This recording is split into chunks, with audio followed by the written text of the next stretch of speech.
don't get to eat no beef. All I get to eat is chicken.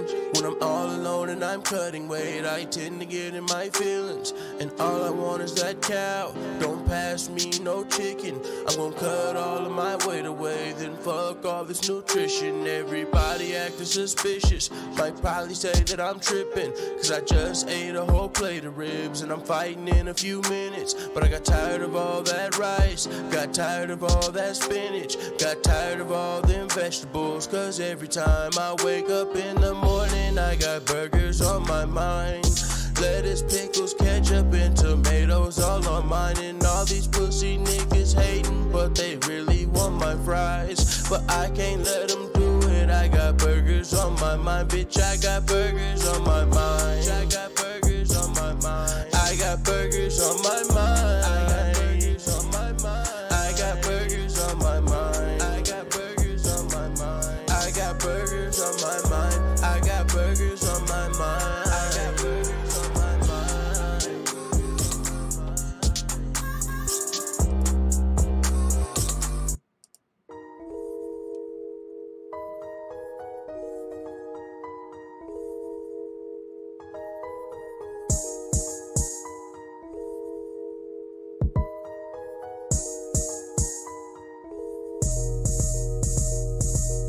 Bust down, I'm a units, bust down, I'm a units. They wanna see me bust down, beat her up, then take that bitch crown. Beat her up, then take that bitch down. It's not a game, not a game. Bust her, bust down, bust her, bust her, bust down. It's not a game, not a game. Bust down, I'm a units, bust down, I'm a units. They wanna see me bust down, beat her up, then take that bitch crown. Beat her up, then take that bitch down. It's not a game, not a game. Bust her, bust down, bust her, bust her, bust down. It's not a game, not a game. I ain't a new face, baby. No, I ain't. I'm every woman's nightmare. Beat your ass, little bitch, and I don't fight fair. Hit you with the pipe with your man standing right there. I'm the baddest chick in the UFC. Don't a bitch at 115 know what to do with me. I'm the queen, or I will be when I beat you. I know Pat gon' wanna kill me when he see you. It's not a game, not a game. He must be high off them drugs. Think you tap that blunt 2 times too much. If a bitch relax against me, guarantee I put that bitch on her back. You gon' catch these damn hands. I eat the pussy up, now it's a lesbo scene. Give a bitch a reach around, ain't a bitch that can beat me down, ain't a bitch that can keep me down. So now I gotta put down, I'm a unit. They wanna see me bust down. Now take that bitch down, down. Yeah, I now make that bitch tap, not a game. I said take that bitch down, down. Yeah, I now make that bitch tap, it's not a game, not a game. Bust down, I'm a unit, bust down, I'm a unit. They wanna see me bust down. Beat her up, then take that bitch down. Beat her up, then take that bitch crown. It's not a game, not a game. Bust her, bust down, bust her, bust her, bust down. It's not a game, not a game. Bust down, I'm a unit, bust down, I'm a unit. They wanna see me bust down. Beat her up, then take that bitch crown. Beat her up, then take that bitch down. It's not a game, not a game. Bust her, bust down, bust her, bust her, bust down. It's not a game, not a game.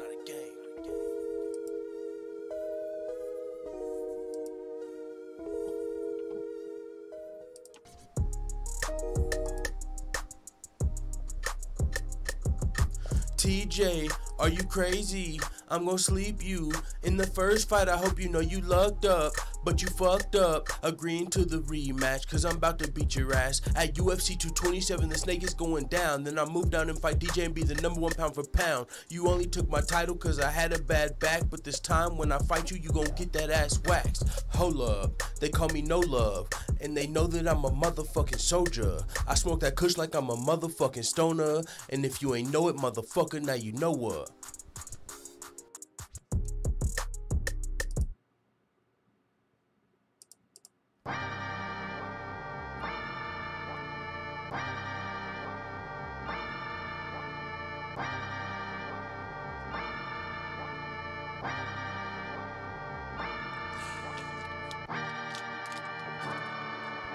My weight is down, got cardio, that's how you already know. The snake is here and about to take another motherfucker's belt. Make him feel some shit that he ain't never felt. I tried to warn him. I tried to warn him.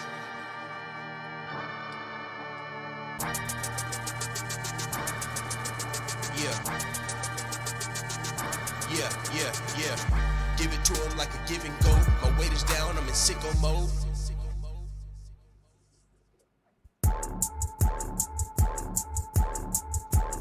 Hold I'ma shut that shit down. Cause you can't fuck with me at 125 pounds. I just came off a win over the GOAT Mighty Mouse. Ain't no way you can win, can't nobody stop me now. Give me my belt, I'm gonna stop him in the first round. And if I can't stop him, I'll take him down over and over. Do what I gotta do to win the round. If I gotta wrestle, I'ma get him down and hold him down. If I gotta strike, I'ma punch this nigga in his mouth. If I gotta choke him, I'ma gone ahead and choke him out. Either way, I'm about to show him where I'm at, pound for pound. Give me respect, give me my check. January 19th is going down. What is going on, full-time family? It is time to start the show, and boy, do we have a whole lot of MMA news to talk about. We've had a whole lot of real-life stuff going on in the last few weeks, so we haven't been able to be as active. It's been birthdays, it's been UFC Wichita, it's been second job going extremely well, having to get shit taken care of. But boy, in our absence, there's been no shortage of MMA news to talk about, so we've got a big one today, ladies and gentlemen. UFC bantamweight champion and former flyweight challenger TJ Dillashaw revealed an adverse USADA finding from UFC Brooklyn and plans to relinquish his UFC bantamweight title. That's some craziness, you guys. We're going to talk about that. We're going to talk about a little bit of Conor McGregor responding to Joe Rogan about potentially coming on the podcast. A fan asked him about it. I think that'd be super dope. But a little bit of a back and forth there. Masvidal, Leon Edwards, that situation. Leon Edwards wants the smoke now. He's trying to even out the, he's trying to make it, maybe potentially see a rubber match. Jorge Masvidal already got the first dub, but he wants to fight in the octagon now. We got UFC Nashville to talk about some upcoming fights. So we're going to do all that on this show. And if the family's here, we might even do a little panel because I don't have work today, today's the only day I don't work out of the rest of the week. So today would be a good day for a panel. So we're going to try and get that in order. And with that being said, good morning to the full-time family. Let me pull up the chat. Give some shout-outs to the people in the building over here, UFC Yankovic on our second channel. You made it. We made it. Still got about 2 months and a half before we can stream on our main channel again. But we are here. Where is my chat box? Why can I see it on the screen and not over? Oh, here we go. Mr. Perfect 2005 in the building. I'm him. Damn shots at Payberry 2. Said bust down on Rose. Oh, no. Say it ain't so. Dillashaw tripping, bro. Mr. Perfect, man. Get better, Tony. We're going to talk about that, too. Tony looks like he's getting better. I seen a post on his Twitter, and it was him, like, he said he was, like, waiting for a psychologist or psychiatric appointment, something like that. That's super dope, because Tony Ferguson is somebody that I think a lot of us root for, and just, yeah, so that's kind of something we hope gets better. Now, with that being said, let's talk about the biggest topic of the day. Let's dive into this a little bit. TJ Dillashaw revealing his adverse USADA findings from UFC Brooklyn, plans to relinquish the title. This is the statement he released on Instagram. To all my fans, I wanted to be the first one to let you know that USADA and the NYSAC have informed me of an adverse finding in a test taken for my last fight. While words can't even begin to express how disappointed I am at this time, please know that I am working with my team to understand what has occurred and how to resolve this situation as quickly as possible. You guys fucking said I wouldn't get caught. No, I'm just kidding. Out of fairness and respect to the rest of my division, I've informed the UFC that I'll be voluntarily relinquishing my title while I deal with this matter. I want to thank you all in advance for the support. It's kind of like, getting fired, or it's kind of like quitting when you know you're about to get fired. Like, either vanquish the title or you get stripped. Which one sounds better? Like, a lot of times people resign rather than get fired, or it's kind of like what this is. TJ Dillashaw seems to have them adverse findings, and what's unfortunate for TJ is he's one of the guys that's never passed the eye test. Like, a lot of people have always accused TJ Dillashaw of possibly being on something before this, before these findings, and so now this is just fuel to the fire for anybody previously that assumed TJ Dillashaw was on performance-enhancing drugs. Now that everyone's going to say, I told you so. And I mean, similar to John Jones, but this also, just thinking about the John Jones situation, who knows what's going to come of this? I'm sure TJ will be back, but is he going to, when he comes back after he serves a little time, maybe from now on out, he'll be able to, have some pulsing picos if you comparing it to the John Jones situation, as long as it's under a certain amount. But either way, this is an unfortunate situation. That's a side note, something to be, talked about on another day. But as far as the TJ Dillashaw situation is concerned, now that he's going to be relinquishing the title, who gets the belt? There's no interim champion that, would automatically become the champion. It said before UFC Brooklyn. So that was his Henry Cejudo fight. Now keep in mind, performance-enhancing drugs doesn't mean he was just on steroids. It could have been something to help him cut weight. A lot of things, diuretics have been banned by USADA. And if you think about TJ Dillashaw cutting down to 125 pounds, a weight class he's never fought at, he's the champion at 135. So he cut down an extra 10 pounds. And so that's the first thing that came to my mind, potentially some sort of diuretic or something to help him cut weight to get down to 125. But even that will get you flagged by USADA. And so with that being said, as far as who would get his 135 belt, you have to keep in mind he fought at 125 at UFC Brooklyn. So, let's say he fought Marlon Moraes, and he beat Marlon Moraes at UFC Brooklyn, and that's how he got the belt or something. And then he popped. Marlon Moraes would get the belt, or get the belt back if he had lost it. But this is a different situation. He didn't pop for his Cody Garbrandt fight, or Cody would probably get the belt back. Now it's going to be a vacant title.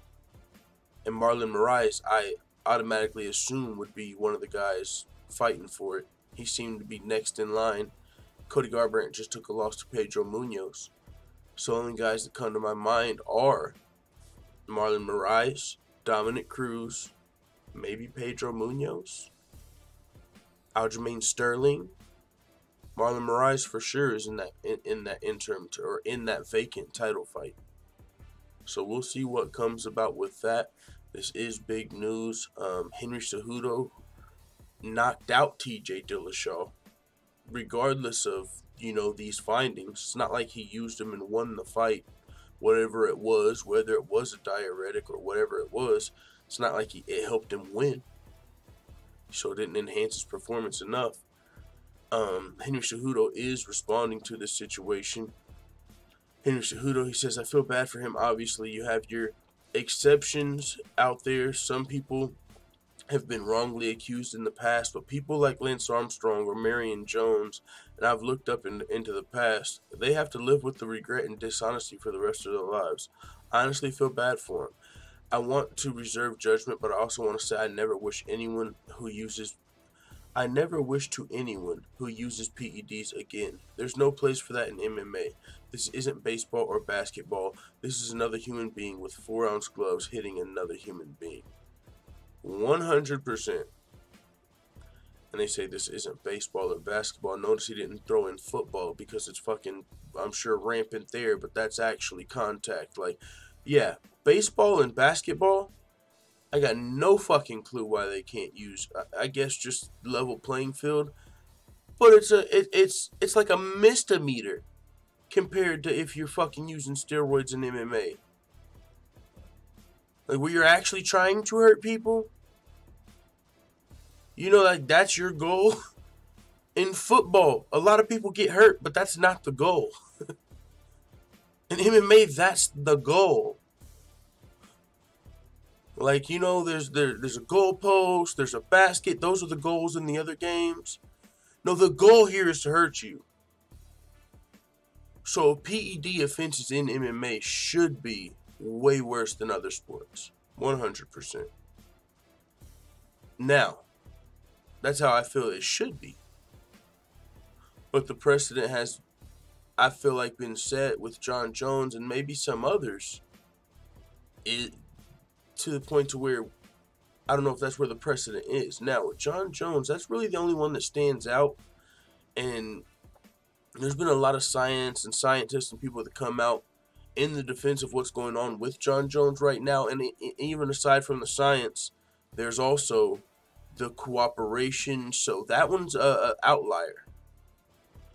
But other than the Jon Jones situation, I mean, there's not many times where you can say USADA hasn't done a great job. And even that one we don't know, honestly. What if they are doing a great job? Like, oh, we got to let Jon Jones fight, but we're busting a whole bunch of fucking steroid rings because of Jon Jones or something crazy because of the help of him. So we don't know all the details.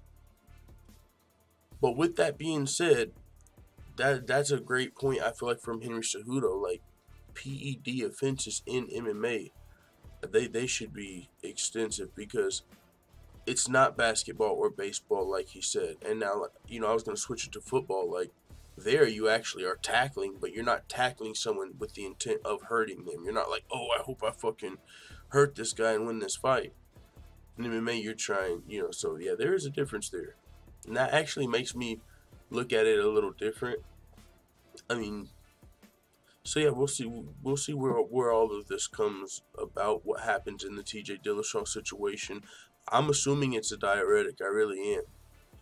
And I say that, and I'm not saying like, oh, I never believe TJ Dillashaw has taken anything other than a diuretic. I'm not saying that. But anything that people assumed TJ Dillashaw might have been taken before, like when Cody Garbrandt said that TJ Dillashaw was trying to show everyone at Team Alpha Male how to use steroids, and people were like, yo, Cody, you guys are kind of self-snitching. Like, wait, so you're saying TJ just showed you guys how to use them? What, did you guys sit around for the class? Did nobody object? Did no one say, whoa, what the fuck are you doing? No, what, did you guys, like, sit for the steroid class? Like, so a lot of people thought it was a little, it wasn't the greatest idea for Cody Garbrandt to admit this, but he did say it. There was a heated rivalry. He was just, you know how that goes. You fucking hate somebody, you just say shit. Like, yo, this dude he showed us all how to use steroids. And aside from Cody Garbrandt, the eye test, a lot of people have questioned the cleanliness as far as PEDs of TJ Dillashaw in the past. But he never popped. He's been tested by USADA. He's never popped by USADA for some sort of steroid. The only time he popped was when he went down 10 pounds, a weight class he had never fought before. Now, there's multiple things that could have happened. The weight cut, all that extra weight cutting could have drew something out that never was drew out before, out of your blood, out of your liver. Could have drew out some PGOs from years ago from cutting all that weight. Or it could have been a diuretic.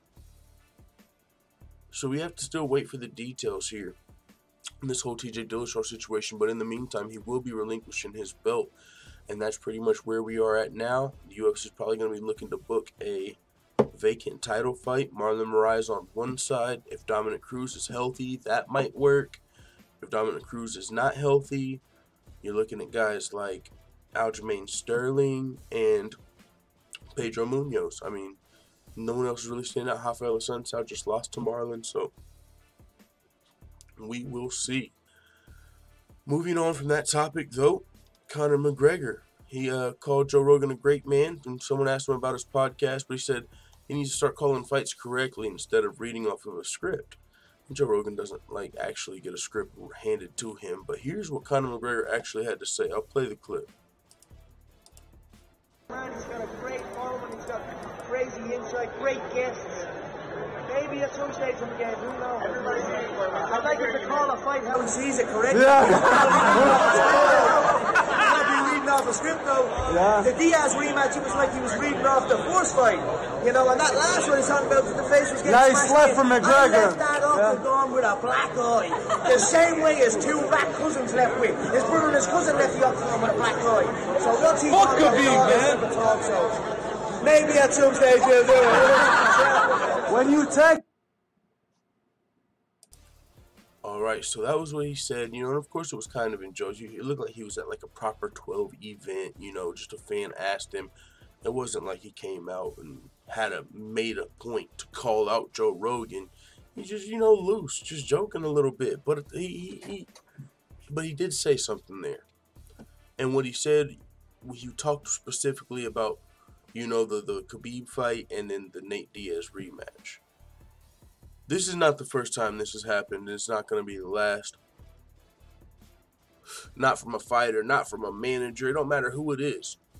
If Joe Rogan's doing his job, which is a hard job, and please tell me who's more qualified than Joe Rogan, if not Joe, because he even does it better than some of the fighters. People always say, oh, it's got to be somebody from the sport. That only people from the sport should talk about the sport. That is asinine. Because I can tell you right now, I know a lot of fighters, and I've heard a lot of UFC fighters utter this as well. They don't even watch fighting because all they do is fight. So when they go home, they don't want to watch fighting. All day I'm training fighting, bro. This is what I do. So I don't keep up with the sport. I don't keep up. Like, they keep up with their division usually, and that's only the top 15. They're trying to see where they need to go. They don't keep up with all the fighters and all the prelim fighters. Like, they don't watch all the fights like someone like that would work in the space, or somebody that actually a fan who's not fighting all day. And so they do watch all the fights. So a lot of the times, fans or people that just train, they do know a lot about what they're talking about. And that's just from a fan or a media perspective. Joe Rogan's different than that even. Not only has he watched countless hours of fighting, but he also has a black belt in jiu-jitsu. Great, striking as far as his kicks specifically. But he's got experience, trains different martial arts, just knowledgeable about the sport from its inception. So he's got knows the history. He knows the disciplines. He's extremely qualified to do what he does. The problem is fighters and, people, they are prideful. So if Joe Rogan's like, oh, they probably shouldn't have did that on the mat. Like, they shouldn't have put their elbow there. That makes it look like they don't quite know what they're doing on the mat. If a fighter watches that back, or their trainer or their coach, you think they want to hear that they made a mistake on the mat? Now imagine if they make like 5 and they're like, yo, I thought this dude was better on the ground. Yeah, you're going to get offended. You're going to be like, oh, Joe don't know what he's talking about. Like, it'll be Paul Felder or Michael Bisping commentating actual high-level UFC fighters. Like, hey, in this situation, or Dominic Cruz, I don't know why he's not guarding it this way. Or Daniel, like, they know what the fuck they're talking about. These people aren't just saying that to say it because they don't like a fighter. They're saying it because that's what they're seeing. And so if Joe Rogan sees you putting your hands on your head and looking like you're gassed, and he says he looks like he might be out of energy, don't come mad later and say, oh, no, I was just saving my energy. No, motherfucker, you were tired. I get it. You don't want people to think you have bad cardio, but, like, bro, he called it how he seen it. In the Khabib fight, man, Conor's getting fucking wrecked. No, that's what he's seeing. He's a big fan of Conor, I'm sure. And Joe responded to what Conor was saying himself. Joe said, I bet he likes it when he wins. And there's two sides to that story. Yeah, you probably don't like it when Joe Rogan's pointing out something bad on your game. But I'm sure you love it when he's fucking, oh my God, this is the best striker we might have ever seen. Oh, he's doing things we've never heard of. I'm sure you love that. Oh, this might be the best trash talk. I've never seen him. You love that. So take the good with the bad. Now, I say all that, and the only reason I'm interested, and the only reason I even give a shit about what they're saying back and forth to each other, because I think Conor McGregor on Joe Rogan's podcast would probably be the best Joe Rogan podcast in the fucking planet, on the planet, ever. Yo, Conor would be on there so lit, get the proper 12. What? 3 hours of Conor McGregor uncut? Come the fuck on. They gotta mend this fence. We gotta mend this fence.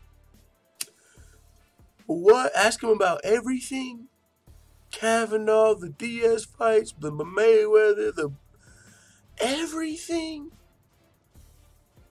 the phone smashing, everything. The Khabib, the brawl. What?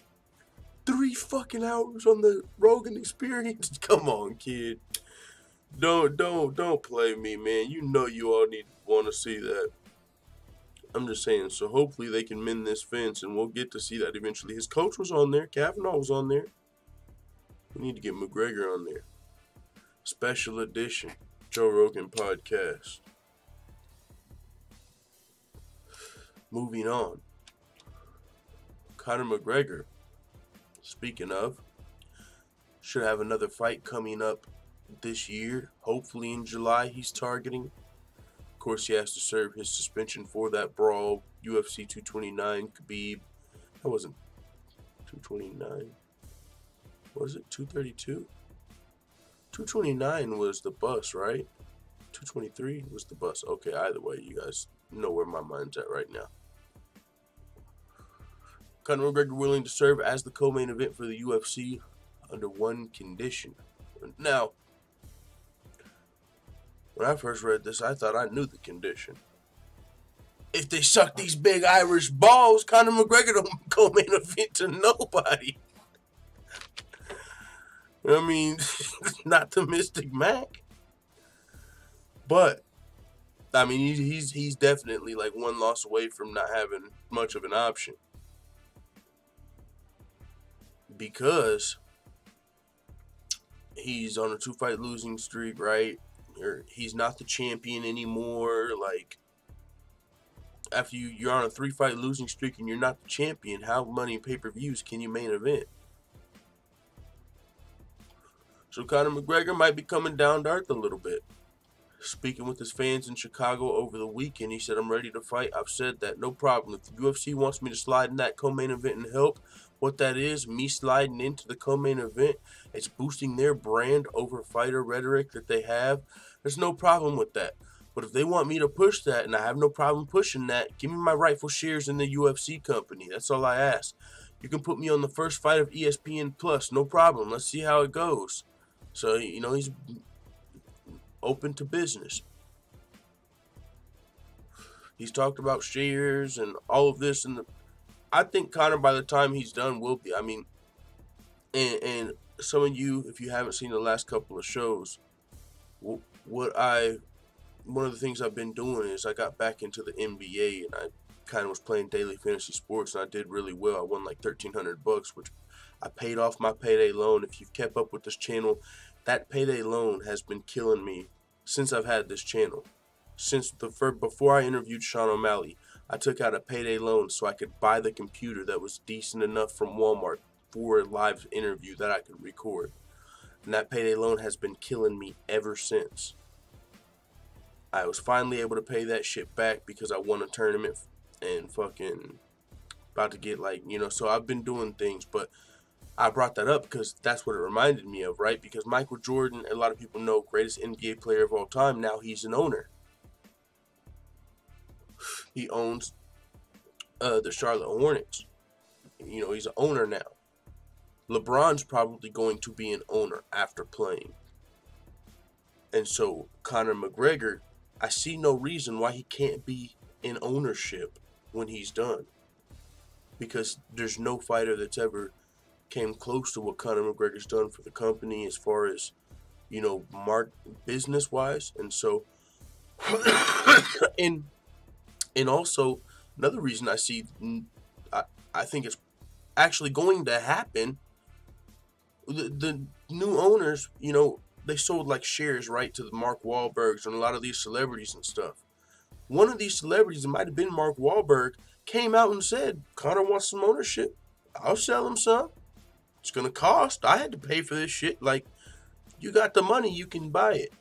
Now, as long as Conor's fighting, I feel like that's a conflict of interest. I don't know. He probably should just pump the brakes until he's retired. But, I guess maybe public posturing or something. But it's a conflict of interest. What the hell that look like? How can you own something while you're playing in it? It's like you trash talk Conor McGregor. It's like you're trash talking your boss. Like, what if you get matched up against Conor McGregor? Now you're put in this position where you have to trash talk your own, not your owner, but your boss. Man, fuck this dude. This corny mother. Bro, you're talking to your boss. Like, that don't work. So, you know, watch your trash talk when Conor gets his ownership shares. You know? How do you suspend yourself? Like, what do you think Conor would have thought about his role in the brawl after the Khabib brawl? Do you think, you know, he would have wanted to suspend himself or, like, you know, like, I don't know. So, I think any Conor McGregor ownership talk should really happen after he's done as a fighter, but that is something he's always shown interest in. And if they want to get him in a co-main event, he's like, hey, maybe we should talk about it sooner rather than later. But he is at least willing to slide in that co-main event spot, slide in the DMs, you know what I'm saying? Slide in his DMs with the right business opportunity. Dana White coming out, speaking of Conor McGregor, speaking of the lightweight situation, just transition into Tony Ferguson. We know over the last couple of days, Tony Ferguson seems to be going through it on social media.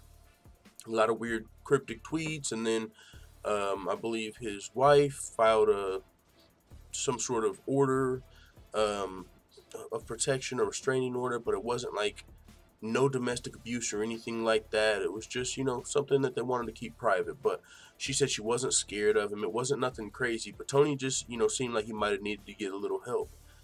And then what was actually made me like happy, I seen on Twitter today or yesterday at work, one or the other, Tony Ferguson posted a picture and it was him like, what was his hand at least, he was in a waiting room it seemed, and he said he was in the waiting room at his psychologist, you know, waiting to get help, and like hopefully it goes well. So that's super dope. I hope that goes well so we can get El Kakui back, you know, in the right mind state to where he can take these big fights that we've wanted to see him in, you know. Yeah, man.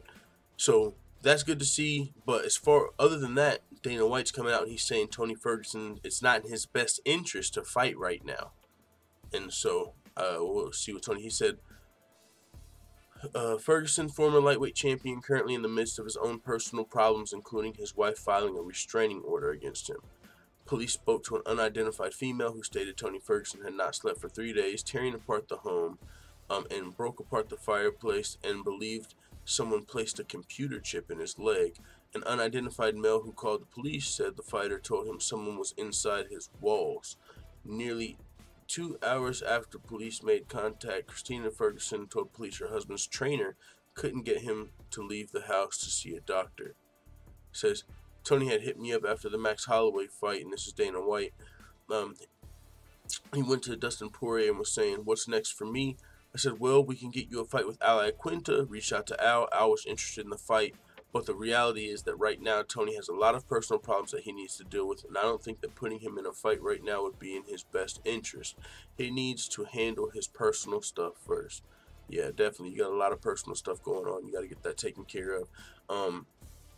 But yeah, that this part right here kind of is weird to me. Like, an unidentified male called and said, he said someone was inside his walls. It sounds like he's having a mental breakdown.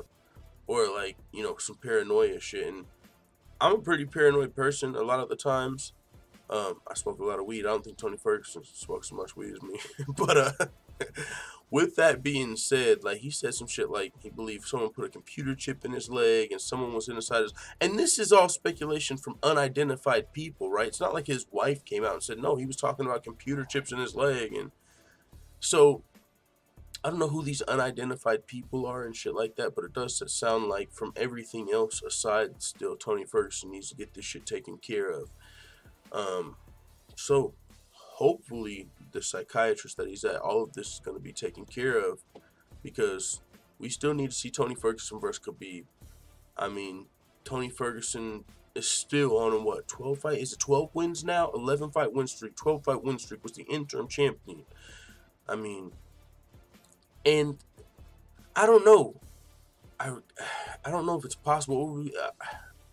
It might be asking too much. I would really like to hear from Tony Ferguson, you know, like, but it might just be asking too much. But he was, you know, like an Instagram video, like, yo, listen, guys, we're, you know, like, I'm trying to get it. I don't know. Maybe that's too much. Maybe he's not in the space right now. But I say that because, you know, Dana White is saying it's not in his best interest to fight right now, but I don't know, like, because on his Twitter he said some shit about Dana White, and so I don't know, it's just weird to see everybody else speaking for Tony Ferguson. But hey, it is what it is.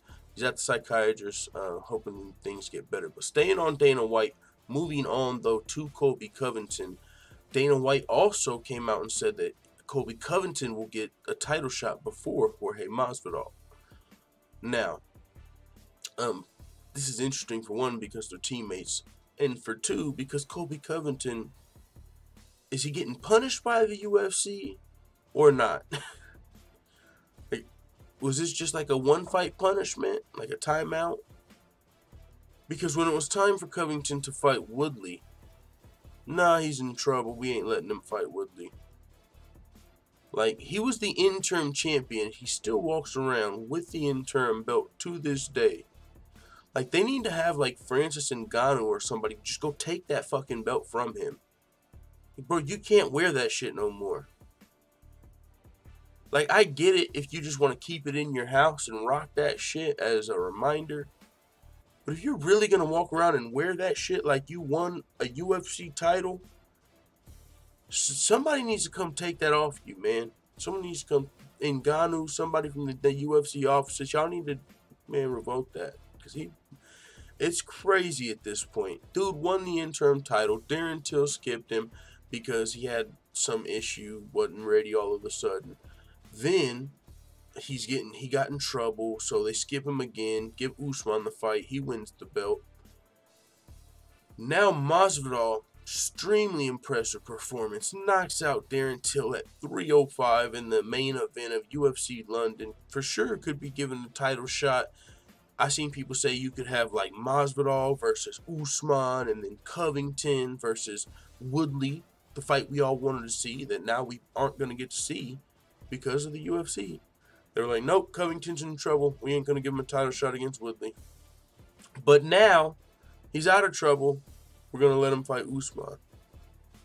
Either way, it's not a great matchup for Covington. I feel like both of them, have a chance at beating Colby. Or Usman's probably a harder fight, honestly. Really? I just thought about something like, but no, really, Usman's a little bit of a harder fight. But maybe that's why the UFC did it. They're like, what the fuck would, like, because I told you guys, when it came to Tyron Woodley, I felt like Covington had a chance to beat him. And I felt like Usman had a better chance to beat him because I feel like Usman's better than Covington. I felt like that before he won the title.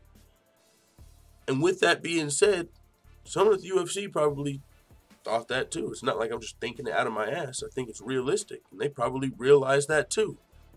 Yo, Covington might beat Woodley, yo. What if Covington wins the belt? He's already being a fucking, just hard to deal with, straight ass. Like, what if we actually let him win the title? Not let him win the title, but I'm saying, what if we actually give him the opportunity to win the title and he wins? Because he can beat Woodley. Because the last time we saw Woodley beat was a style similar to Covington, Rory McDonald. Since then, he's fought a lot of styles and beat everybody that he fought. Woodley did. He beat the brawler. He beat the karate guy. He beat the jiu-jitsu master. He beat the super big Muay Thai guy. But the wrestler really gave him the most problems, Rory McDonald. And of course, he can knock you out, Josh Koscheck. He can knock dudes out that are wrestlers, of course. But if he doesn't, that's his hardest matchup. So that's why I said Covington could beat him. Usman could beat him. So if you're the UFC, do you want to give Covington the chance to beat him now that Usman's the champion? Go ahead. You want your title shot? Good luck. Good fucking luck. Good luck beating Kamaru Usman, because I don't know a bad matchup for that guy. I don't. I can't look down the welterweights in any organization right now and see a bad matchup for Kamaru Usman. I can't. All the way down the UFC 1 through 15. Like, who do you pull out? Maybe a jiu-jitsu guy like Damian Maia, but it would have to be a more prime Damian Maia. So, like, what, the next welterweight jiu-jitsu specialist, and you just have to hope that Usman doesn't just blow him out the water still? Keep the fight standing? I don't know, man. I don't see a bad matchup for Usman. So, now, here's your title shot, motherfucker. Good luck, Kobe. But with that being said, I was just thinking along the lines originally of, are we punishing the guy and giving him a title shot or no? But now, the more I think about it, maybe this is the best punishment for Colby Covington. Putting him in there with Usman. So, hey, Dana White saying Kobe will get the next title shot before Masvidal. And, hey, it's also not surprising. Masvidal's never a guy that's got the politics on his side. Like, oh, let's hurry up and get Masvidal a title shot. They haven't ever been super excited to get him there either. So, it is what it is, but I'm definitely looking forward to seeing Usman put the pause on Covington, because he said before this was even a possibility, before he even fought for the title, he said he would rather fight Covington than fight for the title. So, there's been a lot of interaction and altercations, actually, between these guys. There's already a fight that's pretty big, Usman versus Covington. I would like to see it. Moving on, though, Colby Covington saying Ben Askren's win over Robbie Lawler, it seemed like the fix was in. Yeah, the Usman can't wait to get rid of this guy. I mean, the UFC can't wait to feed this guy to Usman and get him the fuck out of their hair. I think the UFC's trying to get Covington the fuck out of here. Saying shit like this, saying shit like, if Dana White's got the balls to release me, he's wildin'. Covington is wildin'. He said it seemed like the fix was in. If you recall the Ben Askren versus Robbie Lawler fight, Robbie Lawler started the fight off hot. He came in hot. Could have been a TKO early in the first. Ref didn't stop the fight. A lot of people thought the fight was about to be stopped. Ref didn't stop it, didn't stop it. Ben came back, got the takedown, put the choke on him, and then the ref stopped the shit hella early. I was like, are we late stopping or are we early stopping tonight? Because just a second ago, you was fucking letting the fight go way too long, and now it's fucking arguably early. So, I mean, there was some questionable refereeing in that fight. Colby Covington never wanted to hold his tongue. He said it seemed like the fix was in. Now, he is in this division. He might not want problems with Askren, and that might be why he's saying stuff like this. He might have rather fought Lawler, than Askren. Might be a better wrestler than him. So, he probably don't want, maybe he don't want exposed by Ben Askren, and so he wanted Lawler to win. Who knows what his motivations are. But he said, yeah, I can't believe Herb Dean saved Ben Askren's life. He was literally going to die. He saved his life, man. Honestly, Ben Askren should give his Hodge trophy to Robbie Lawler, because Robbie Lawler took him down more times than he took him down, and he had to literally finish the dead if it wasn't for Herb Dean saving himself. It was completely ill-advised stoppage, and who knows, man? Maybe the fix was in. Seemed like the fix was in that night. Well, I mean, you're a UFC fighter. You shouldn't even really be leading to that type of speculation. I mean, who knows, man? You're a UFC fighter. You should believe if that shit don't go on. But it is what it is. Covington said, who knows, man? So, yeah, I'm sure the UFC can't wait to feed him to Usman. Following Askren's win, he saw Covington backstage, asked him when he was going to call him out. Chaos quick with the answer, stating he wants Askren to get real with the win before the two talk about potentially fighting each other. So, that's a fight we could be seeing in the welterweight division now. Usman's the champ. You got Covington. You got Askren up here. Lawler just lost, but he looked really good before that, controversial stoppage. I can't wait to see Robbie Lawler's next fight, because he looked really good. So, it's going to be some good fights coming up still, man. We got the Jorge Masvidal versus Leon Edwards, 3-piece in a soda. It's hilarious because I was live commentating. Oh, shit, he gave him a 3-piece with a biscuit. Jorge Masvidal said 3-piece with the soda. Same difference. Put a twist on it. Fuck it. 3-piece with some okra. Whatever you want to say, man. 3-piece, Dana White, he's not putting the blame on Jorge Masvidal. Or Leon Edwards. He's blaming the UFC. Like, yo, what was the security doing? Why did they let him walk up on him? We got a live interview going on. Whoa, we need to be more professional. If we got a live interview going on, how about we don't let a fighter walk up and talk on a guy, during the live interview? Especially if it's Masvidal and he's always ready to sold you 3-piece with the cold soda. What are you talking about? What? That's some street justice right there, boy. That's some shit you don't get to see. You don't get to see that real that often. Yo, Masvidal came out like a fucking hero, didn't he? Like, I'm proud of Masvidal, and it's just, I think, it doesn't get easier. Like, that wasn't easy. I'm saying, like, the road is tough for Masvidal. Like, do you realize how many... I would hate to be a striker in the UFC's welterweight division right now. I would hate to be anybody that's not an elite wrestler, because that's all. It's Shark Tank, Askren, Covington, Usman, all at the top of that division right now. That's not a good day for anybody that might be undersized, that might be more of a striker.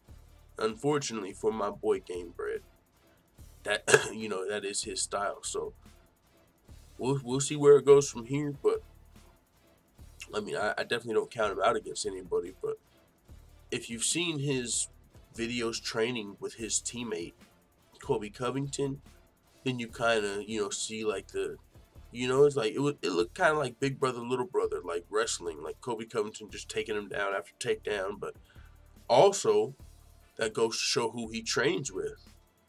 So clearly he trains with very high level wrestlers, but who knows how much training it's going to take to prepare for guys like Askren and Usman, who that's what they do. So looking forward to the future for Masvidal. Hopefully he can get a title shot, before the end of his career. Boy, if he could ever touch the gold, I think that might be asking a little too much if he could ever win the title at this point. But either way, it'd be dope to see the title fight. He got the main event, UFC London.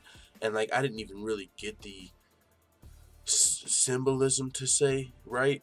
So Jorge Masvidal, like, it didn't dawn on me. Jorge Masvidal, right, came up fighting in backyards, Kimbo's backyards. He went to Darren Till's backyard. Right? Like, what do they say when you're fighting in somebody's territory? You're in their backyard. Oh, he went to Darren Till's backyard to fight him. Like, no. Literally. Masvidal fights in backyards. Now he's in Darren Till's backyard to say. Except for it's in a fucking arena in front of millions of people. That is just fucking epic. So, Dana White said, these guys are different. They're different. These people fight for a living. They're different than normal people. These people function on a whole different level than normal human beings do. In many ways, when it comes to having a job and sitting in your car bumper to bumper traffic every day and going to work, these people don't live by the same rules that way. They're different. That's why they're professional fighters, and they're put on this earth to do that. And when you understand what's here, points at his head, to a professional fighter as an organization, it's our job to make sure that doesn't happen. I do blame my staff. There's never a scenario when you let guys walk up to each other like that backstage. We have enough people backstage that shouldn't happen, including security. I'm super disappointed in my whole crew for that one. These guys are fighters. They're in the heat of the moment. He just won. He's got the adrenaline pumping. This guy comes by, plus Masvidal's, he's a guy, you know what I mean? For anybody backstage in my staff to let these guys walk up to each other, it's just ridiculous. Like, nobody wants to say it because you don't want to put him in a bad light. Like, it's Masvidal. Like, that's what he's trying to say. Like, come on, you let someone walk up on Masvidal, bro.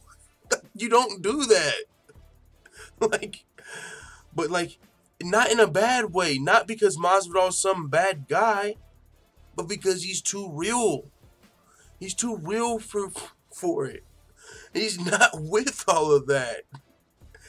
So if you don't like, and see, people might not know Masvidal. A lot of people are so used to everybody just willing to. That's not Masvidal. It's not close, and it never has been, and it never will be. You don't walk up on Jorge Masvidal. Come on, in an aggressive manner, especially. Get the fuck out of here. Beep pop boom boom. That shit, like I almost feel like I shouldn't laugh at it, but it's just so like, I don't know, it's just a moment, man. It was just so epic. As soon as these guys started walking up the ramp, his hands are behind his back. 10 people that work at the UFC should have jumped in there. That stuff shouldn't happen. And no, Dana White does have a great point there, and I do like that the fighters aren't getting blamed. I do like that Jorge Masvidal's not getting turned into a fucking monster for this bullshit. Because, yeah, no, 100%. And just not only what Dana's saying, that you shouldn't let guys approach each other like that, period, backstage. But also, if you got one fighter conducting a live interview on ESPN or Fox or whatever, he should definitely not be able to be fucked with. Like, he should be, like, that should be professional as hell. Yo, we're on ESPN right now, live Disney. Like, nothing can happen while we're on this. No one, even a staff, shouldn't be able to walk up to Masvidal while he's live interviewing on ESPN. Let a fucking fighter approach him talking junk? Yeah, the UFC, that's the UFC's bad. You're bad. So he's taking that one. He's taking that one. I do like that. Leon Edwards, salty. You know that's not how he planned that. Come on, man. He walked up on Jorge Masvidal expecting a confrontation and walked out with the fucking dinner. You know what I'm saying? A chicken dinner. A 3-piece chicken dinner. With the soda. He don't even drink soda. He's like, what the fuck am I going to do with this soda? Who wants this soda? It's yours, bro. Now he's mad. He said Masvidal fucked up, man. He said he called him a rat. He said it was a cheap shot. Was it really? Was it really a cheap shot? I don't know, bro. A cheap shot is when I come from the back or the side and just drop you shit and take the fuck off. And those do come in the streets. Masvidal, he will do that to you. Not just if you don't deserve it. He's broke down very eloquently. Yeah, no. In the streets, ain't no fighting. So you got to have a good, cheap shot and a good 40-yard dash. Because when you fight in the streets, there's no fucking referee. There's no rules. There's weapons. So that's why you don't fight in the streets. There's no people jump in. Boom. There's no fair ones. So if you got a point to make, and you're out of there before you get, you know what I'm saying? For the people jump in before the weapons come out. And so he said that was a cheap shot. No, a cheap shot is when you don't see it coming. You walked up on him talking that shit. And he walked towards you. You seen man's coming. You seen man's coming. You didn't even have no sunglasses on. Mans came at you live and direct. What'd you think? Did you think shit was sweet? I just don't see the cheap shot. I don't. You didn't expect it. What did you expect? I don't know. It's. I gotta play this one more time. We haven't seen it in a second. Let's press play. I gotta like this. Let's press play. Let's talk about that opening sequence. Maybe not. If you shot, hey, come over here, say it in my face.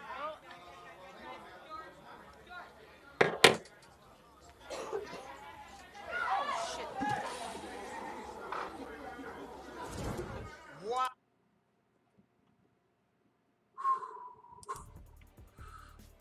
Michael Bisping. Okay, so that.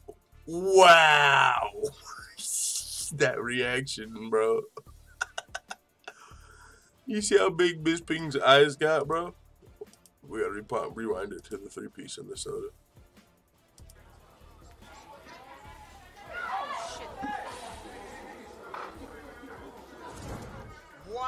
Okay, so that. Wow.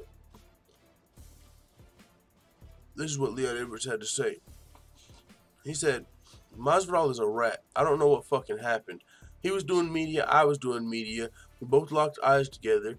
I think I said, we'll go in July or something like that. He said, maybe July, maybe not, blah, blah, blah. And he said, so he started walking over. I'm walking over. He says in that fucking video that I walked over with my hands up. If I walked over with my hands up, I wouldn't have got touched. Wouldn't have thrown no shots. I walked over and he tried to cheap shot me. That's it, really. He threw a few cheap shots, then he ran behind security. All the security surrounded us, and that was it. He's making out like he's some kind of bad boy. I don't understand. How can you respect and cheap shotting somebody and running behind security? He said he would have got hurt bad. He wouldn't have made it back to the hotel. He would have got hurt very bad. I'm kind of glad security was there because I promise you, he would have gotten hurt very, very bad. He wouldn't have made it on the flight. He can keep talking that shit and thinking he's something that he's not, but he would have got hurt bad, and he should thank God that security was there to hold me back. They even phoned the police. The police came and everything. I ain't pressing no fucking charges. My upbringing is different. I ain't pressing charges on none of these guys. I don't go to the police. He would have got hurt very bad, and he's lucky to make it back where he's from. He said, it's only a little nick. I'm fine. I'm good. He threw a little cheap shot. Obviously, he had no wraps on, no gloves on, so the knuckle kind of grazed me a bit. It is what it is. I'm telling you, I wish security weren't there so I could get to him. But his day will come, and we'll see next time. I don't know how they're going to make a fight between us because I'm telling you, it's going to be on site. He cannot be in the same area as me or in the same hotel as me. I'm going to fuck this man up. Yo, Leon Edwards, like I hear what Masvidal did and everything, and I think, you know, Leon Edwards' hands were, I didn't see them up, but to me, that's not a cheap shot. If he's coming forward to you, man, you got to defend yourself at all times. You're not in the ring, but you got a fighter walking up on you. You guys are talking trash back and forth. Now, to be fair, I got to be fair to Leon Edwards because I've always been a huge fan of Masvidal. I got to be fair here.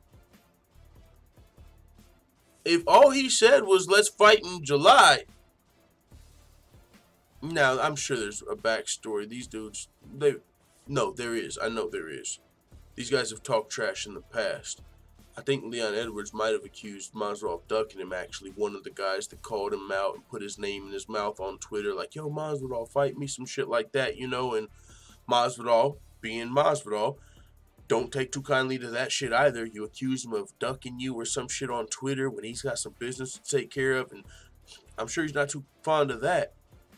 But, so when he walked up, it could have been some shit from the past. Now, I didn't see his hands up. Lucky for Masvidal, I feel like, in a sense, Edwards said he ain't pressing no charges. You know, if this was Colby Covington, oh, there goes your visa and shit. And, you know, because Covington's pressing charges, but Edwards ain't pressing no charges. But we seen that on video, and I didn't see Leon Edwards' hands, you know, like, yo, what up, Masvidal? That's why he got to tee up on his face like 5 times. You know, he probably wouldn't have ate a 3-piece in the soda if his hands were up. That is facts. But where I'm at, and I think where most people are coming from, is at that point your hands should have been up because the moment happened now. But I've got to say, man, at this point, Masvidal's got to give him a fair one. I will say that. At this point, Masvidal does have to give him a fair one, not only because, you know, okay, you teed off on him, you had this moment, everyone's handing him an L, and now everyone, you know, wants to see the fight. Well, yeah, that is the big part. But this is a real, you know, this is the UFC. This is the only place you get to handle shit like this in the octagon. Like McGregor versus Khabib, right? The bus incident, the boom. We got to see y'all handle this. Y'all got to handle this.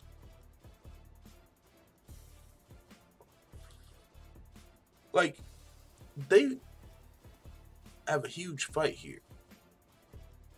What sucks for them is they're not going to get any pay-per-view points, and I think this is a fight people would buy. Right? If you put this on a pay-per-view, it's definitely adding to the sales. I'm telling you right now, like UFC on ESPN plus 8, $5, Jorge Masvidal, Leon Edwards, I'm paying for it. $5, I'll buy it. This is a fight I would pay to see. The fair one, we've seen everything. There's a lot to it at this point. For everything Leon Edwards is saying right here, I respect. He got me. My hands were down. I ain't pressing no charges. I can't be in the same vicinity as this dude, or it's going down. So I don't know how they're going to book us, because we can't be in the same hotel. I'm telling you, if I see him, it's over. We're fighting. So it's going to be difficult to book them in a fight. But at this point, we got to see it. Right? Ain't that what we're here for? Watching fights? That's marketing. Like, there's a million views on that Twitter clip. It's just a Twitter clip, and it's got like 1.2 million views. You gotta, come on, man. That's a fight we gotta see. He continued, he said, 100% my focus was on just getting to Masvidal. I was shaking with anger. It's how much I wanted to get on this man. I wasn't even thinking about what I did, beating one of the best fighters in the world. That went out the window straight away as soon as this little rat tried to cheap shot me. His day will come soon, then we'll see. He said, it's a weird situation. I was meant to fight Masvidal in December. He pulled out saying he was going to fight Nick Diaz, and that fight didn't happen. Hopefully they'll make the fight soon, and I'll get to put my hands on this man. I look forward to it. So they were supposed to fight in the past. Masvidal got the opportunity or the call to fight Nick Diaz. Takes the fight. Nick's out of it. Now that fight's already called off. And that's probably where Edwards got to saying, oh, Masvidal pulled out the fight with me. And Masvidal like, I didn't fucking duck you. I was about to fight Nick for way more paper. What the fuck are you talking about? We're fighting for money, bro. I've been doing this before you thought about it. I'm trying to make money.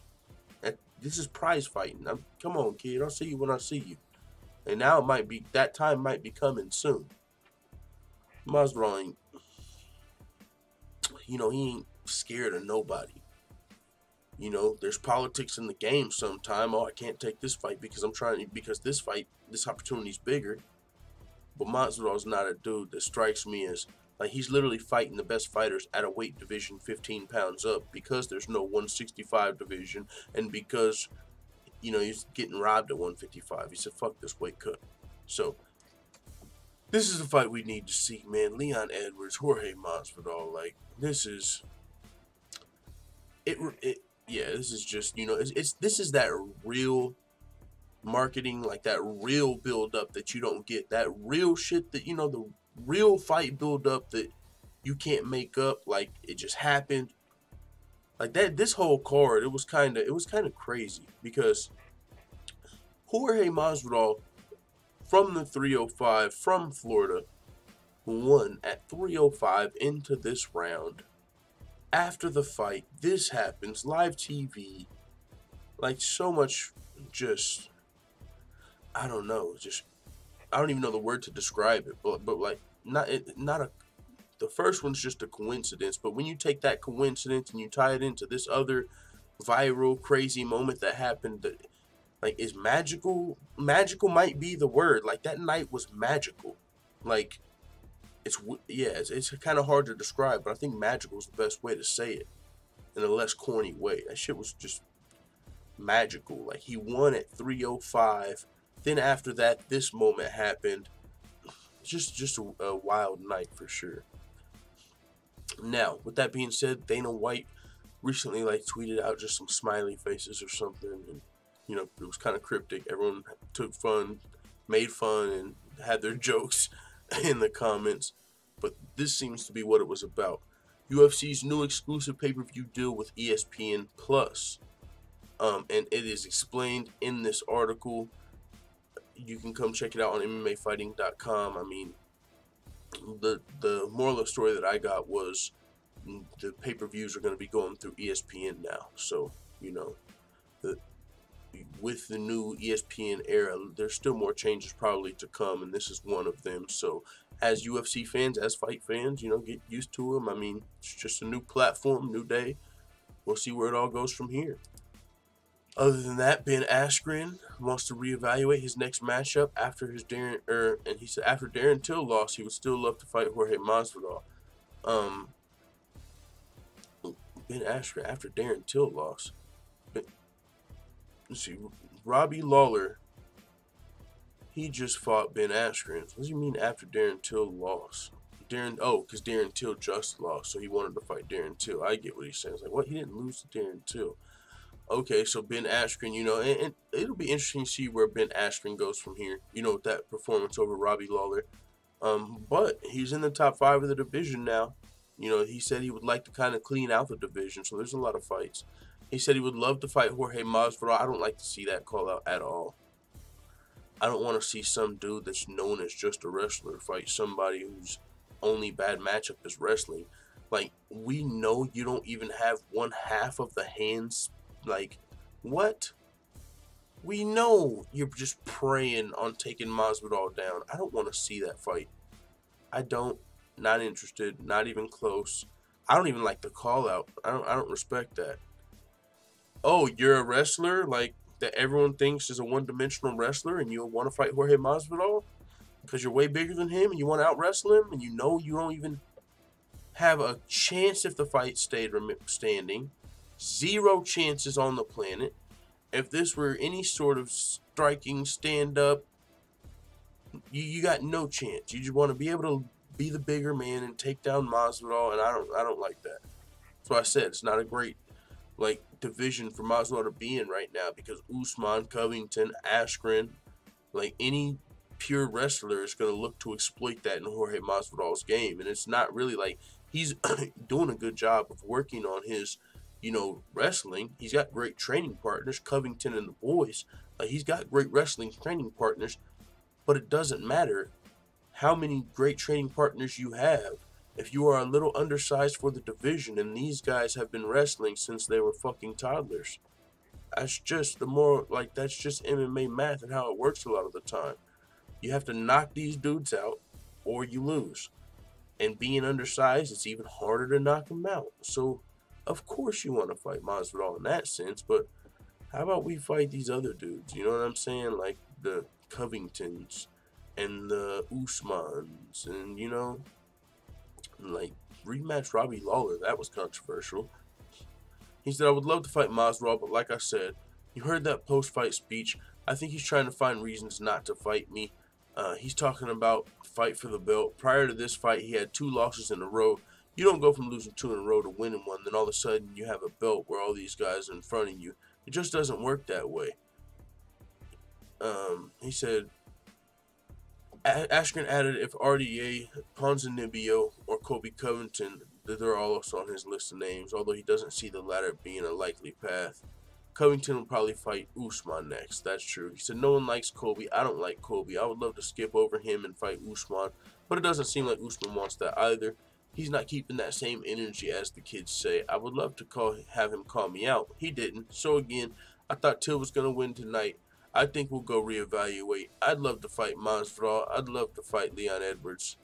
I'd love to see Masvidal versus Edwards. So you're just the odd man out in that group. So let's take a look at the UFC's welterweight rankings and see who Askren can fight next. UFC rankings.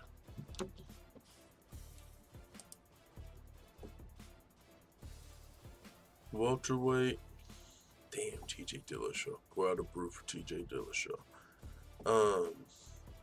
Welterweight. Can't fight with me. Wonder Boy or Pettis. If Wonder Boy wins Askren versus Wonder Boy, how about that? Let's see that. That's what I want to see. Put them against each other.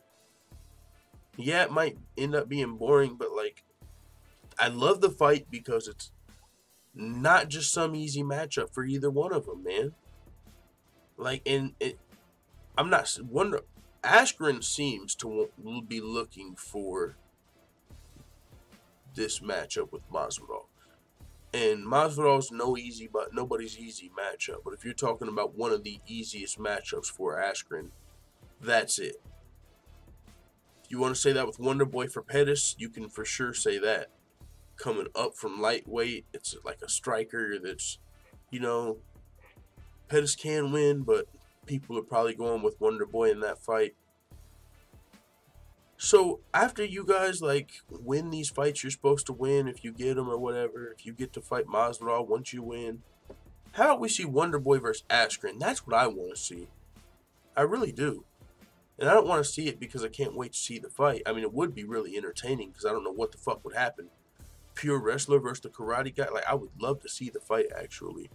Might not be fireworks, but as an MMA fan, I would love to see that fight. But I would also love to see both of them challenged. You know what I'm saying? Just challenge each other. I think that'd be a good matchup. We'll see, though.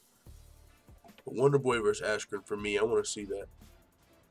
We have one more thing to talk about before we talk about UFC Nashville coming up this weekend. And it's Rose Namajunas versus Jessica Andrade will be the UFC 237 main event, and that is fine with me. I mean, this is a big fight to me. Like, it's going to do the best pay-per-view numbers? Probably not. But I'm going to be watching. I'll be watching. And with that being said, actually, before we talk about Namajunas versus Andrade, we got to have a short, little quick intermission. I'm going to light this back up. After this, we're going to talk about Namajunas versus Andrade, look at the card, and then the upcoming card for this weekend. So one time, bust down Namajunas.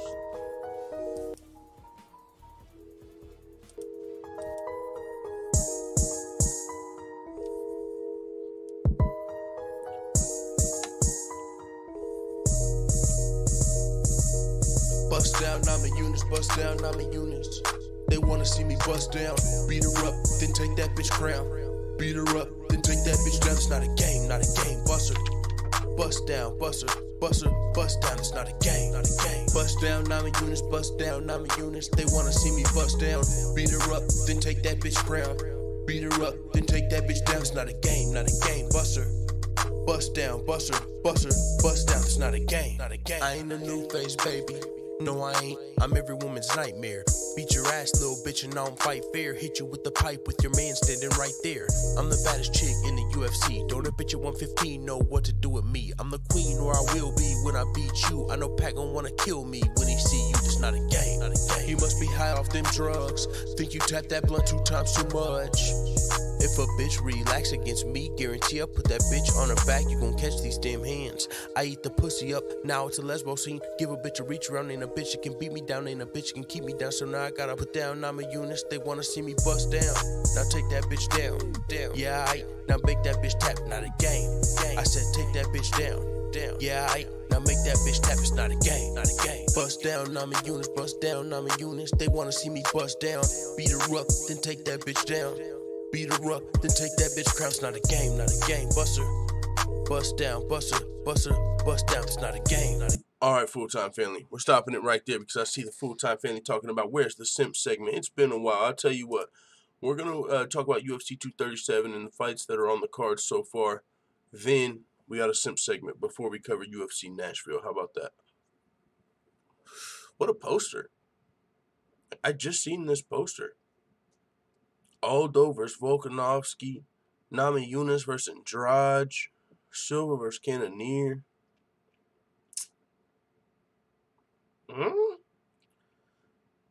Bro, who's supposed to be fighting Nick Diaz? Come the fuck on, man.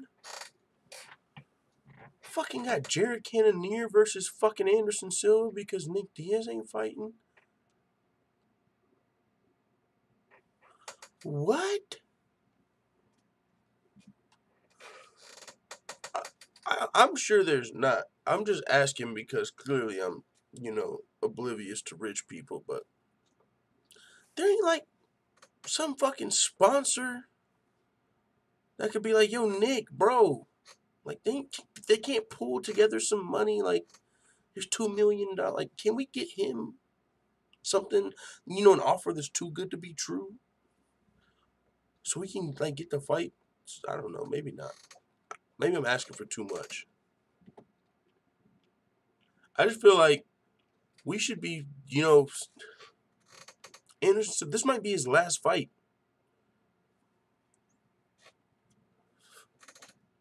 Like, I'll say this.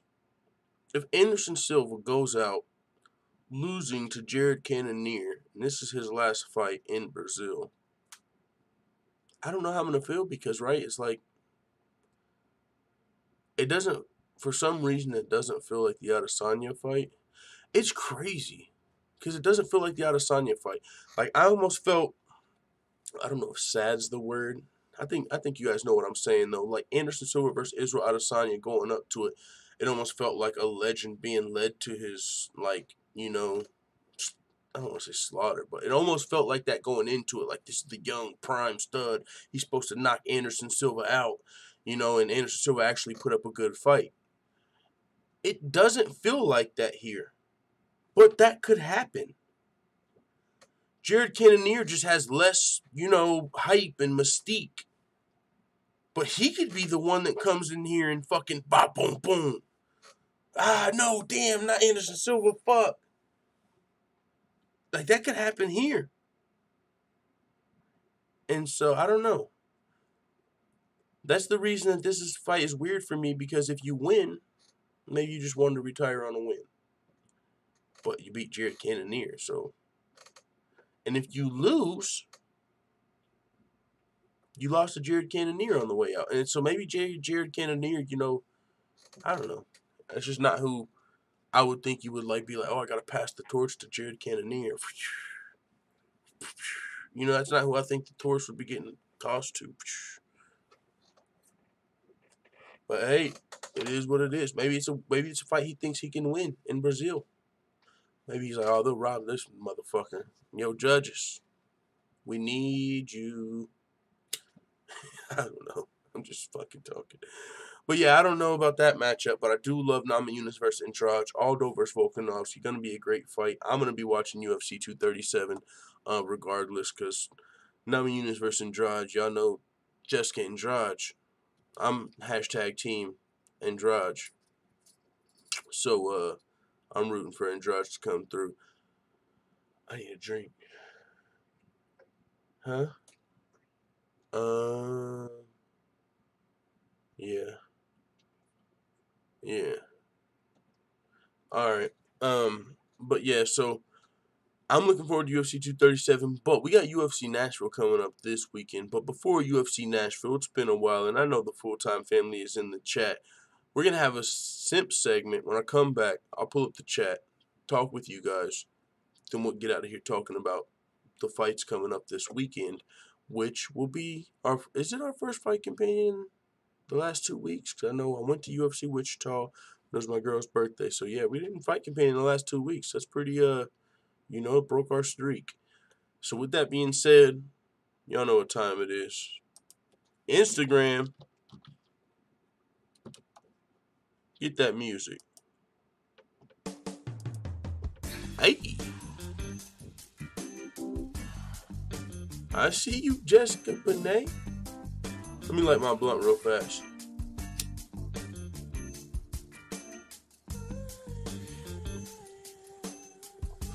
An insecure woman will stir up trouble because she has to be the winner.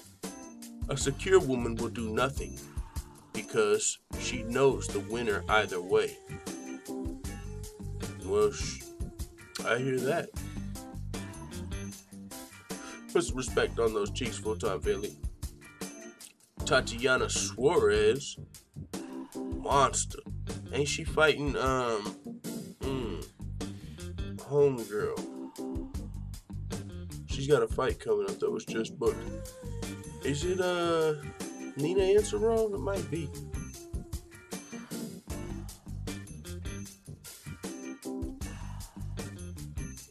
Nerd alert. Megan Anderson. What y'all think she's playing? Fortnite, Apex. What she playing? She's on the Xbox. Probably some Fortnite.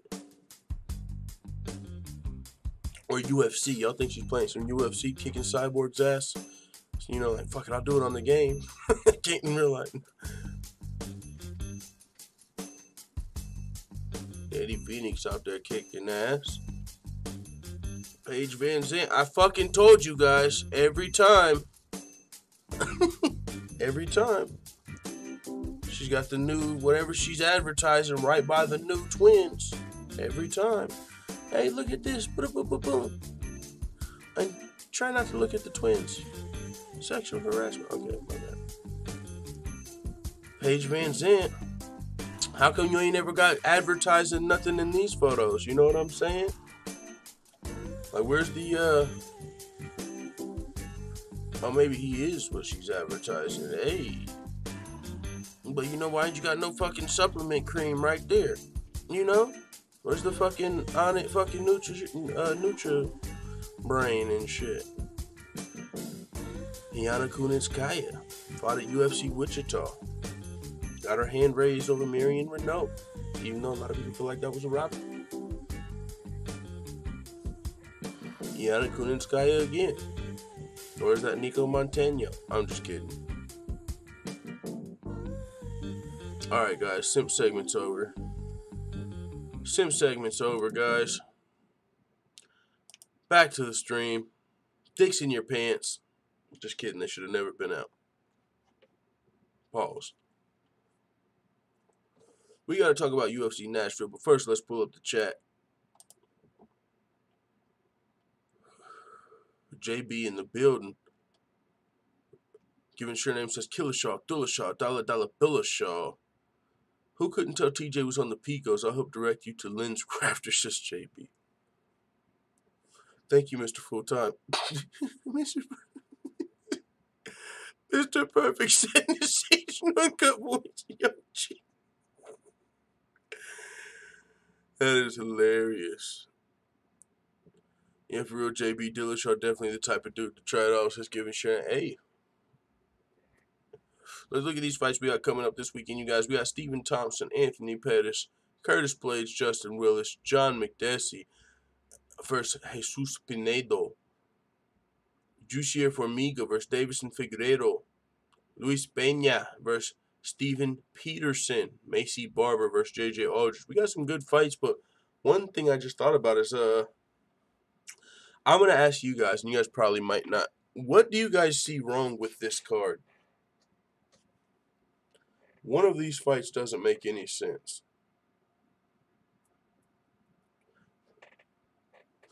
I know, like, the full family's not in here, so I'm not just going to, like, leave you guys hanging forever, because it's not like, you know, there's only, like, 10 of us since we're on our second channel. I'll just tell you. Why is there a flyweight fight on this card? Are we, keeping this division? Or are we folding it? Are we trading Demetrius Johnson and releasing all of these fighters just for nothing?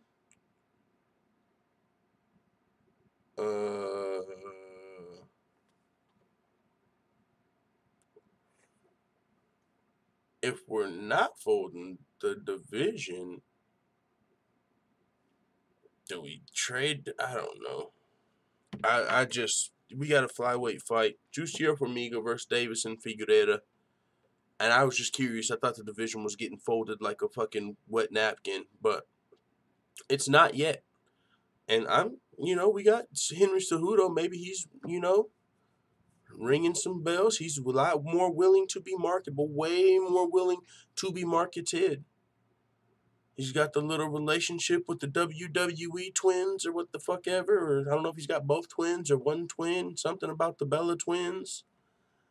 He's fucking bilingual. He's talking a little trash. Champ versus champ super fight. Knockout first round. Maybe the UFC is reconsidering changing directions.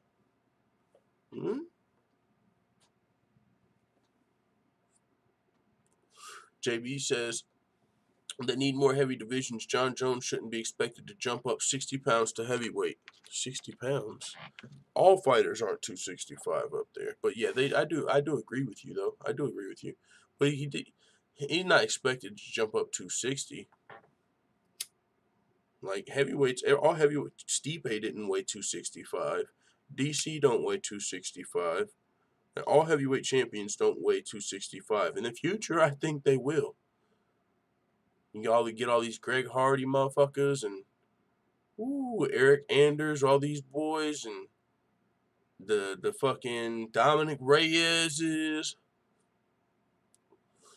get all these boys that, could have started off playing football and instead they went to MMA. They're going to start coming in at 265. That's going to be maybe a little more toward the future. But, yeah, I think by that time there probably will be more divisions. 165, I think for sure, probably come in. Like the 10-pound weight classes, I think will be here eventually, probably sooner rather than later. I think we'll get those sooner than. I mean, we might get a 225. I would like a 205. 225, I think makes a lot of sense. You got 205. 225 is already a 20-pound jump, and then so from 225 to 265. I think there's 225 for sure. Like when you add the 165s and all of this, I think you should add a 225. Lesnar cuts to 265, but Lesnar's not that good at fighting, so it evens out. I'm Him says, can't wait for Macy Barber. Macy Barber versus, man, this is not a fucking easy fight for Macy Barber at all. Like, I thought they were going to take it a little easier. I know she's a beast and she can handle it, but it's a step up in competition, I'll tell you that much. Like, Macy's really good, but, man, I'll show you what I'm talking about. JJ Aldrich Tapology. JJ Aldrich, she's a really good fighter. I mean, as far as she's way better than you think. So she's already 7-2, right, as a pro. She's fought legit fighters, like not contenders or whatever, but Polyana Viana, Daniel Taylor, Chanmin Young, Juliana Lima. She fought Tatiana Suarez on The Ultimate Fighter. Of course, lost that fight to fucking Tatiana Suarez. But she's also got all these amateur fights. 1, 2, 3, 4, 5, 6, 7, and 4 as an amateur. She fought Raquel Pennington as an amateur. She fought Rachel Ostovich as an amateur. So she had 11 amateur fights, 9 pro fights. She's got 20 fights. Macy Barber's 6-0. Looked really good. 1-0 as an amateur. She's only got 7 fights. She's only 20 years old. So she's only 20 years old fighting a girl that's, got 20 pro fights. I mean, she's the truth. She chokes girls, takes girls down, fucking pounds them out. But how far does, eventually she's going to take a loss before she becomes the champion. I don't think Macy Barber's going to be the champion when she's 21. I don't know how she beats girls. And she's fighting at 115, right? I would assume. I don't know how she beats girls like Tatiana Suarez, Jessica Andrade, Rose Namajunas. I mean, maybe Rose because she's not going to probably take her down as much. And she's a good grappler herself. But I don't know. We'll see. We will see. We will see. I just feel like she's so early in her game. It's hard for me to, like the girls she's fought, right? Only her last 2 fights you can really say, okay, that's nice, because Audrey Perkins 1-0, this girl 1-1, 1-1, so Jamie Colleen, I guess you look at her resume a little bit. Before her, she fought decent fighters. Jamie Colleen, she wasn't, she fought some decent fighters. And then Hannah Cyphers, not so much. She fought a girl 10-14, 0-1. Hannah Cyphers was fighting girls, you know, with like 2 pro fights and stuff all the way until Macy Barber. So, man, I'm excited for the prospect of Macy Barber, but I'm not as sold as I am, you know, on some of the other prospects. And I even think this fight with J.J. Aldridge is going to be tough. But yeah, so with that being said, and of course the main event, Wonderboy versus Pettis, that's going to be the fight a lot of people are looking forward to. I really want to see Blades versus Willis, kind of, because I just, Curtis Blades is my guy, man. He's got future heavyweight champion written all over him. Justin Willis, he's no easy matchup. I mean, he's been fucking everybody up in the UFC. But Curtis Blades is my guy, so I'm hoping he gets back on the winning track here. Stephen Thompson versus Anthony Pettis. I'm picking Thompson. I think it's a good matchup for him. I mean, it'd be fun if Pettis could come out here and pull off some Showtime shit and pull off a victory. I think that'd be wild, but I'm going Wonderboy. But yeah, with that being said, we'll be back for the Fight Companion. I'm going to upload this to our main channel, so thank you guys for coming through and watching this live over here at UFC Yankovic. With that being said, it is what it is. If you enjoyed the show, make sure you smash the thumbs up button like your middle name is Khabib. And if you also subscribe to our second channel, UFC Yankovic, if you want to watch these when we do them live. And with that being said, it is what it is. Let the full-time family know what you think in the comments. I'm out.